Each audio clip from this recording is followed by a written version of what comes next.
Welcome to another episode of the Nutrition Focused podcast.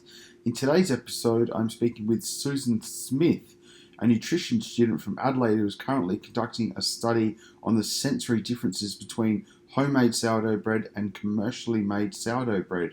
We dive into the facts about the benefits of the fermentation process, especially with sourdough bread, and how it differs from some commercially made products. Welcome, Susan.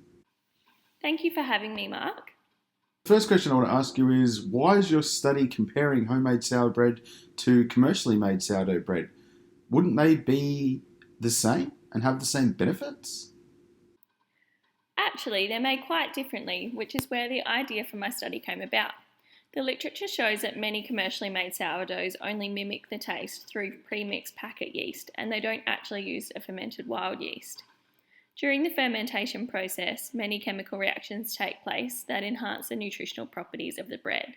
So the main reaction that takes place is the production of lactic acid, which creates an acidic environment.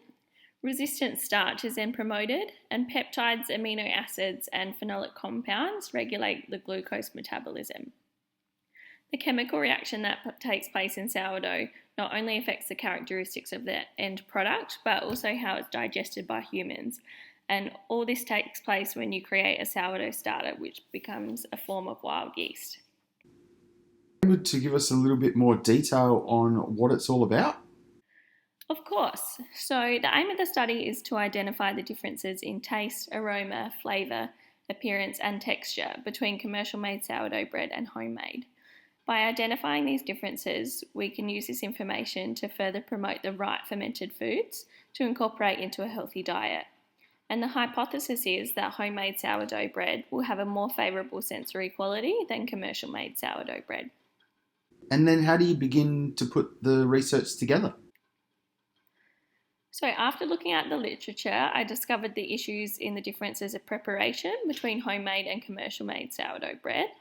I then set about creating the study design. So I used a cross-sectional observational study design, which is when the investigator measures the outcome and the exposures in the study and studies the participants at the same time with no follow-ups. So I created surveys, made my own homemade sourdough bread and recruited participants. It's really important when conducting research not to use your family and friends, as they may have a bias which can skew the results. So I put out posters in the staff room of a school that I work at and recruited 15 teachers and members of staff which fit my eligibility criteria. They had to be between the ages of 18 and 65 years of age and not have any allergies or intolerances to gluten. I then arranged a day to complete the tasting, and participants were to taste 2 samples of sourdough bread, and they were all blinded to which was homemade and which was commercially made. They then filled out a hedonic scale for taste, appearance and texture, and they did this for each sample. The participants also filled out a short survey to build a demographic information and also information on how bread currently plays a role in their diet. And then once you've completed all the research, how do you put all the results together? So I used a tool called SPSS, which is a statistical analysis program, and that allows me to understand the results and see if the results of my sample can be used for the general population. The raw data from the surveys was inputted into an Excel spreadsheet and then imported into SPSS. The scores for the 3 sensory factors were averaged out so that there was only 2 groups of scores, the homemade and the commercial. And then I used a Mann-Whitney U-test, which interprets ordinal data of the 2 independent groups. And from these findings, we can see that the homemade sourdough was more desirable.